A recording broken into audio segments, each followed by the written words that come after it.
I adore stop motion animation. It is literally one of my favourite art forms. So there was always definitely going to be a stop motion animated feature appear on this list. The question was just, which one? Despite being something of an underused dying art in modern cinema, it turns out, perhaps due to the uncanny visual feats you can achieve within the medium, there's actually a fair amount of valid horror-esque and Halloween-appropriate picks. Frankenweenie, The Corpse Bride, Curse of the Were-Rabbit, Paranorman, Blood Tea and Red String, Mad Monster Party, that one harrowing segment from The Adventures of Mark Twain with Satan, arguably The Nightmare Before Christmas, depending on where on the spectrum you fall into finding that as a Christmas or Halloween movie. Thematically speaking, it is a Christmas one. I'm sorry, that's just, I don't make the rules. But in the end, if I had only one spare slot to give to an animated movie within this medium, it was always going to go to my personal stop motion horror favourite, Coraline.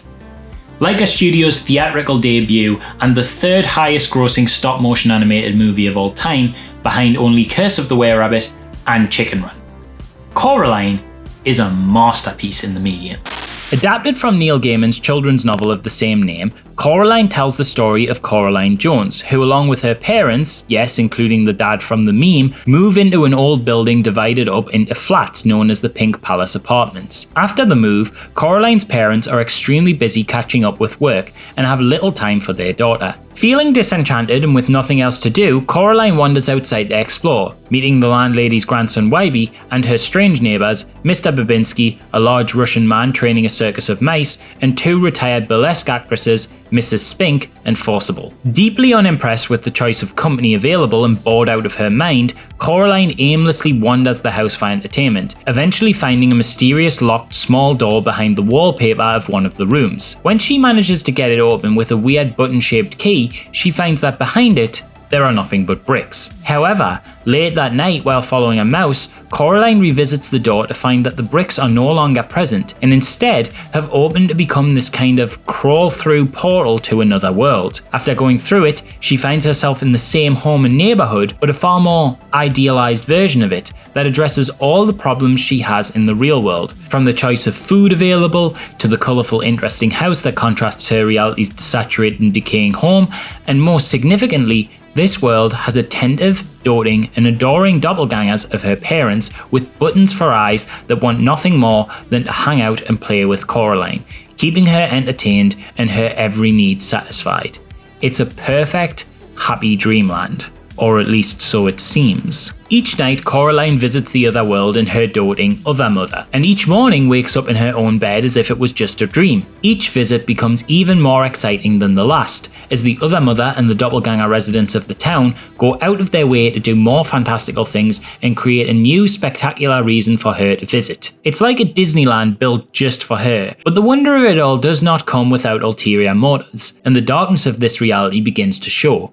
In little ways at first, like how Coraline finds the Wybie of her world annoying and over-talkative, so the other mother makes this world's version a mute, and he seems happy, but it's never really said if that was a willing change on his part or what the process was to do that. And this is a bit intense an overreaction to a minor annoyance, to say the least. The mask really comes off though when the other mother says Coraline should stay in this world forever, and all she'll need to do to make that happen is to let the other mother sew buttons into her eyes. Well, that's fucked.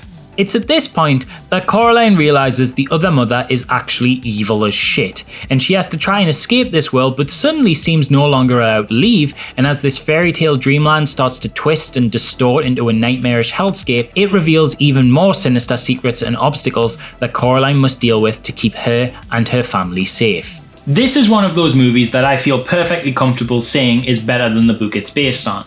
While I do love the work of Neil Gaiman and did at one point read the book and remember enjoying it, I do not feel like it made anything close to as lasting an impact as the film did. Coraline the movie is incredible, both in the technical and emotional sense of the word.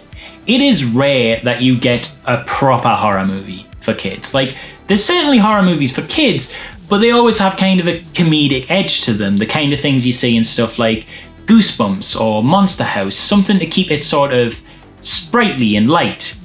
But Coraline is just straight up horrifying. It's incredibly difficult to navigate the tightrope that sits between the artistic side of creating genuinely horrifying imagery with a sincere and scary narrative threat, and the logistical side of keeping things age appropriate and keeping that certification rating down. But Coraline manages to create something that could scare even some adults within these limitations. Like, my mom absolutely hates this movie. I asked her once if she'd seen it, and she got like this 1,000-yard stare and just went, didn't like it.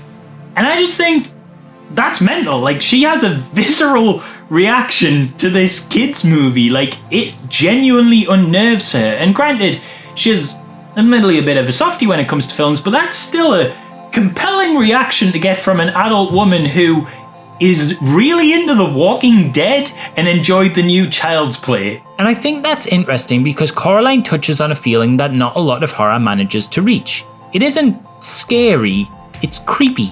And done right, that can be way worse. The film doesn't need stabby dolls, freakish body horror, jump scares and buckets of blood to get under your skin. It manages to do so instead with just nothing more than an incredible world, intense performances and unbelievably well realised character design. It's honestly fascinating how much innate creepiness stop motion animating legend director Henry Selick and his crew at Laika were able to squeeze out of this thing. Granted, the original source material definitely falls within the realms of a dark fairy tale, but the visual intensity present on Coraline is on a whole other level. There's some real nightmare fuel in this thing, and I wish I had been able to see this as a child because I would have been honoured to be traumatically scarred by it. Could you imagine seeing this as a kid and the impact it would have had on you?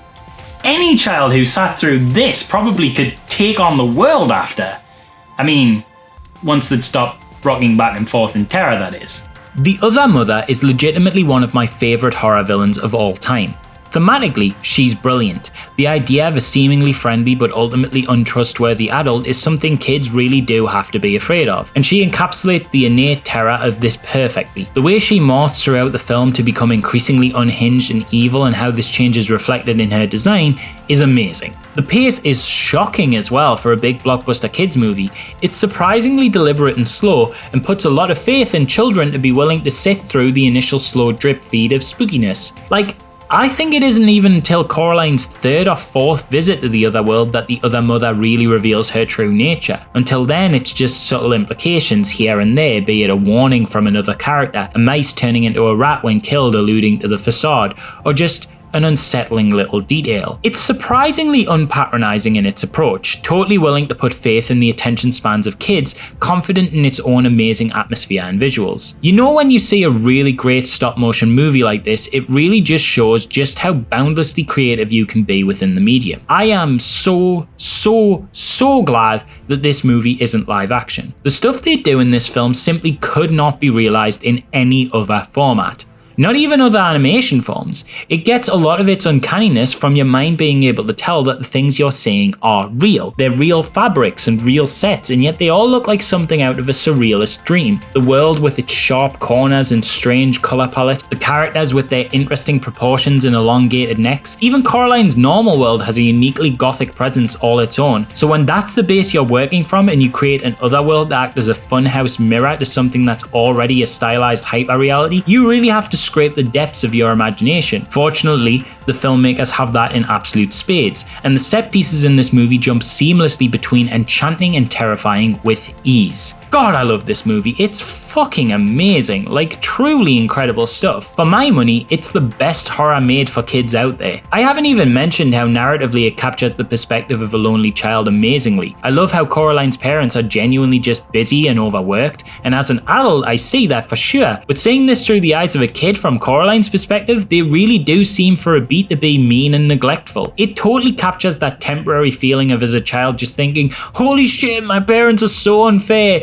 but not in a way that makes Coraline feel like bratty or unlikable. She's just a kid. And she's seeing this world and this move and her parents not having time for her the way a kid would. You've been in Coraline's shoes before when you were that age and felt like no one had time for you. It's grounded stuff. And the be careful what you wish for themes of the movie and Coraline learning to understand that her parents do love her even if they're sometimes busy and learning to be okay with this and the life she has is really great stuff. This film is such a perfect Halloween watch. A great horror at any age, with a wholesome message about family at the end of it all.